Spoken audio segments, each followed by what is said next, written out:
afternoon. It's once again 5:30 on a Friday afternoon, and I am delighted to be here. There are all kind of stuff going on in Washington, D.C. and other places throughout the world. But why don't I just kind of start with Washington, D.C. Of course, we've all been aware of all the different revelations about what's going on. And there have been investigations, and investigations have taken place. I don't know what's going to happen. You don't know what's going to happen. We don't know what's going to happen.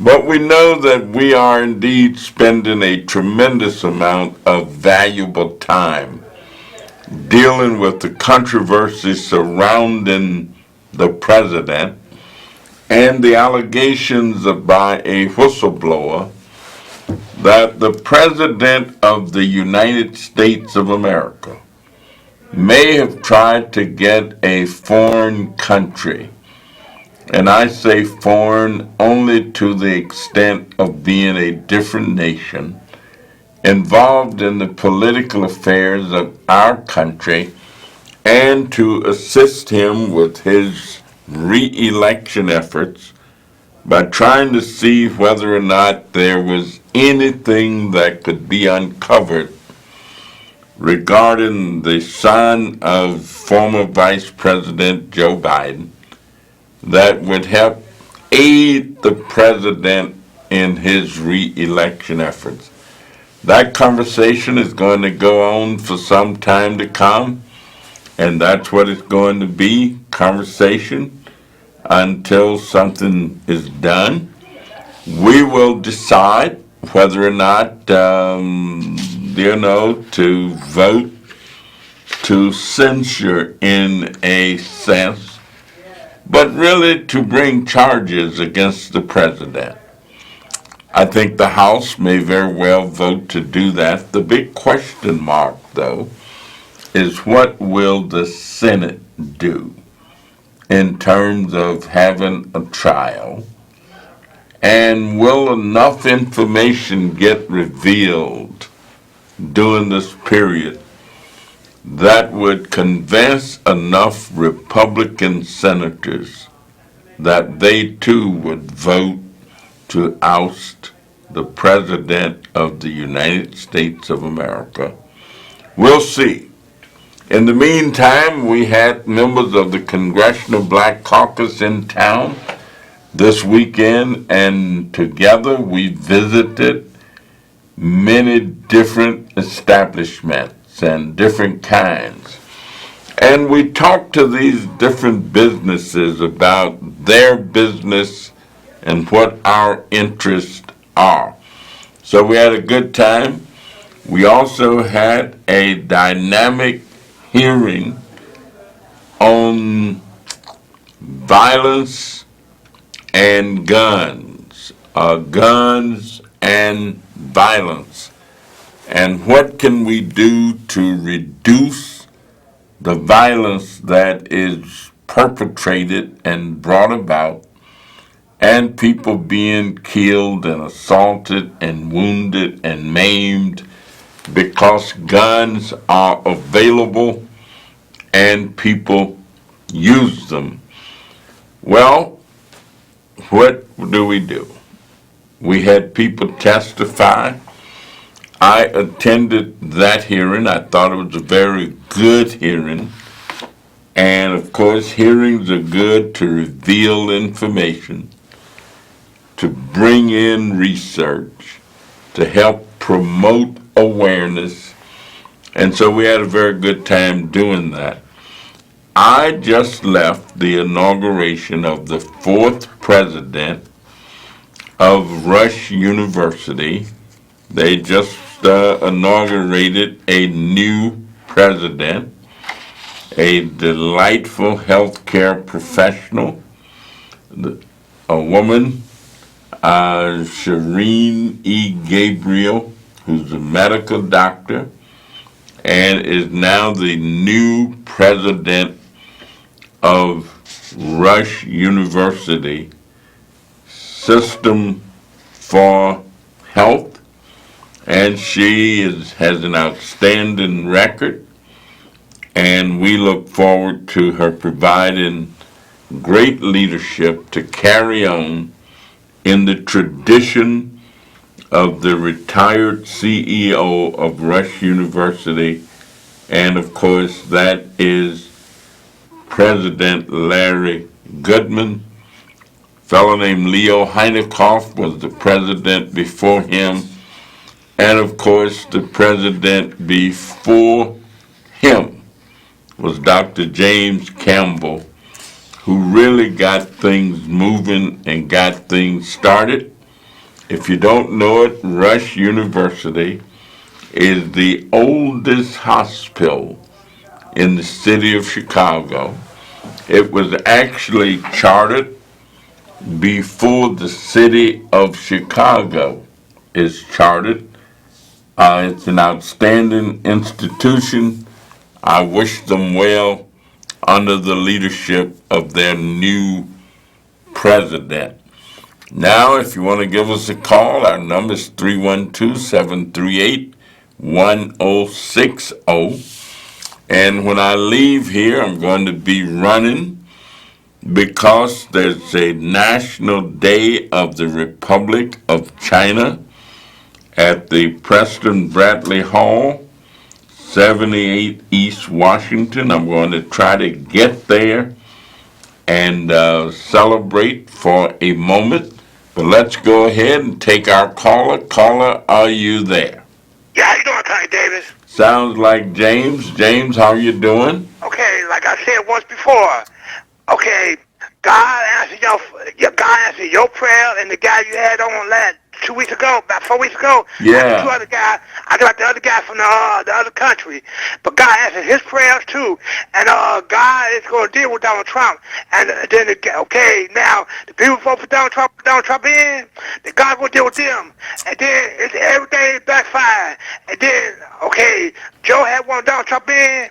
God is everything is backfired because God got the last word. And Donald Trump gonna get impeached, Connie Davis, like y'all said. He gonna get impeached. Well, I agree with you that God has the last word, and I can tell you I believe that God has smiled on me. He has set me free. So yeah, God has the last word, and we'll see what happens and what he has in store for President Trump. Anything else you got to tell us?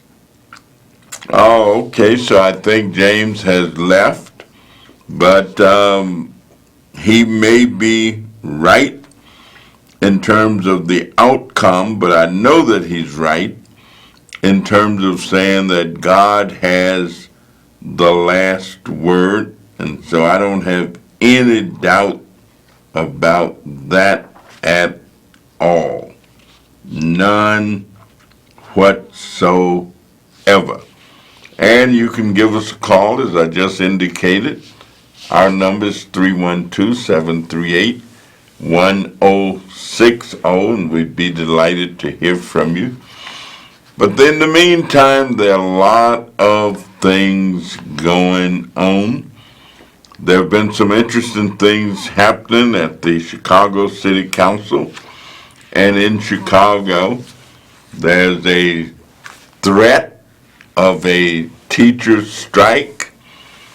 People at the Park District, and they've been talking about striking. Some of the health personnel over at the Mount Sinai Hospital, they've been talking about striking. So, no matter how things seem to be going, sometimes they appear to be going well, but all does not necessarily have to be well.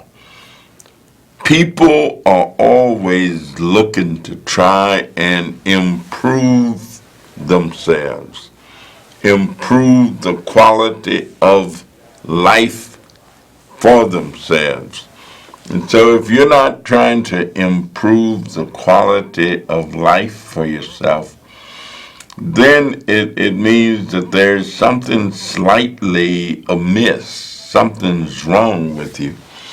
You're not following the tradition of the American way. I often say to young people when I'm talking to them, I say good, better, and best. Never let it rest until your good becomes your better and your better becomes your best. And so you're always trying to improve, trying to get better, trying to do better tomorrow than what you may have done yesterday, trying to make the neighborhood that you live in look better, trying to make the house that you live in look better, trying to feel better, trying to do better. Better, better leads to best. And so if you keep doing that, chances are things will get better and not get worse. Caller, we are so delighted to have you on the line. Go right ahead.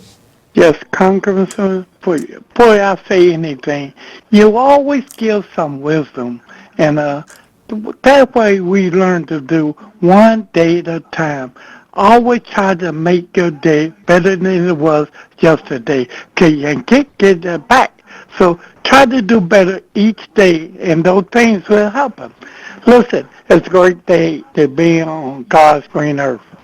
Um, like you will say, there's a lot of things going on. And James, you're very wise sometimes, man. Um, there's a reason why something happens being said every single day, every single time. And look, we've been on Earth a long time. I never in my life seen anything like this.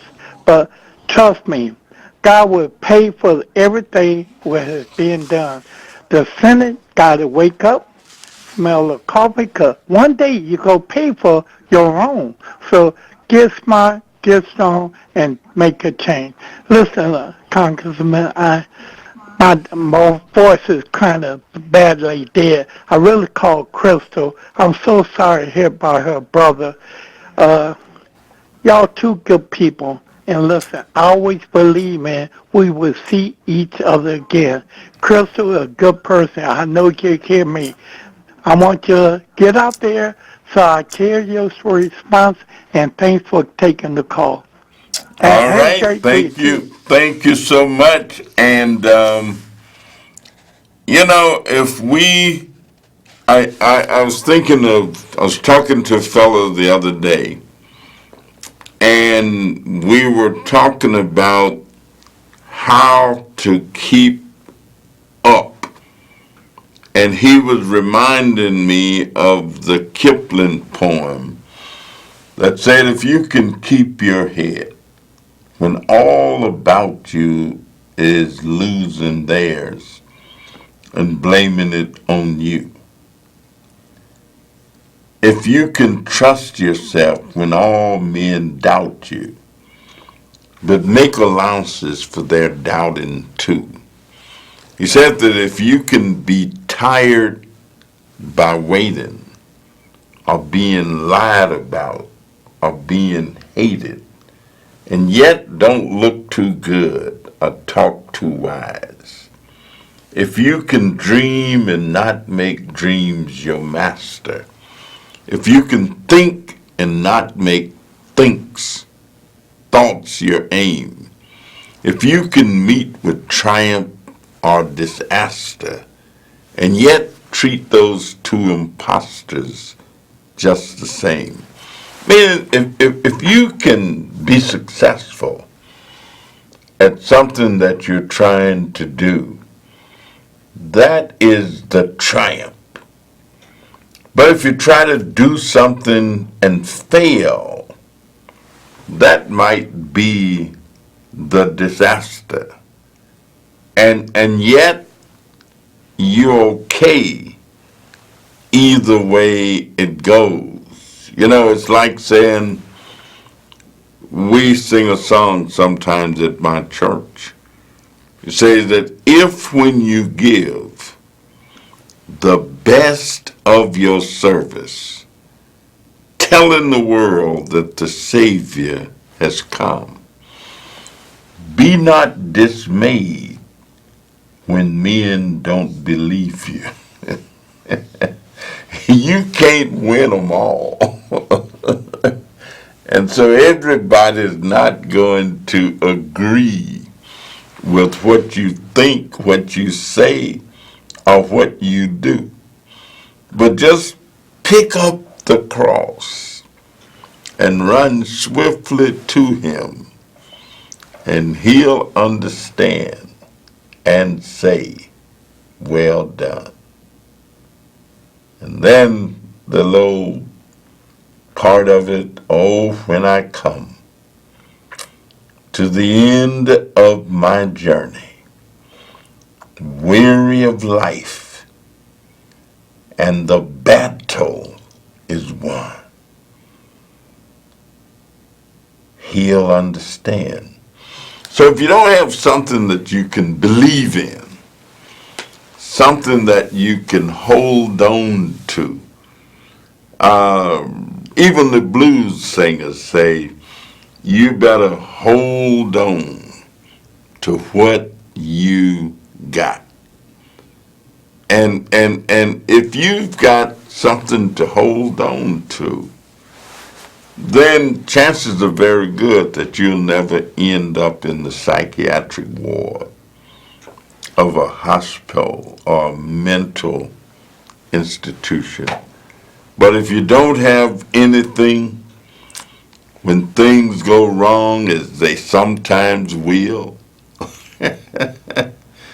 when you try, and no matter how hard you try, it just ain't happening. When you got these problems that you can't seem to shake, when you wake up and everything is wrong, you go to get in your car, you got a flat tire. Or you turn the ignition switch and it won't start. You're in a hurry and you don't have any time to waste. And you know you got this important place you're supposed to be at 9 o'clock. And that limit, the car won't start. And so have something.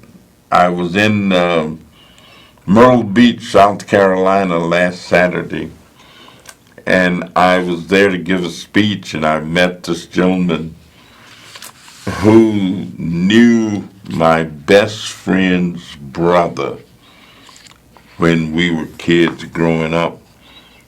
And I thought of a poem that my friend used to say about a drunk driver.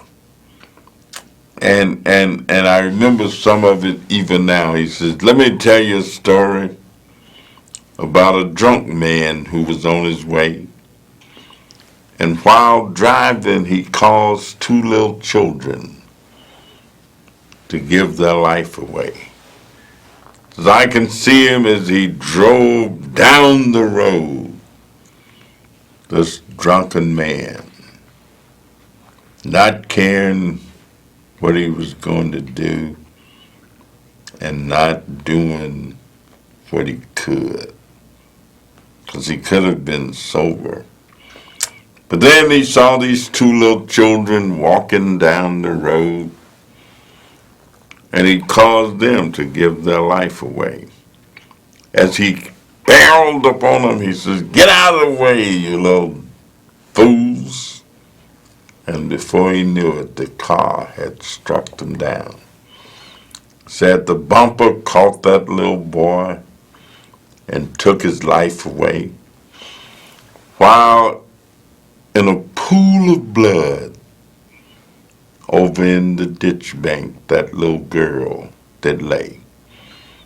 He said, this drunk man got out of his car, and stumbled over to see the terrible deed he had done. As he looked, he was interrupted by the words of his dying son.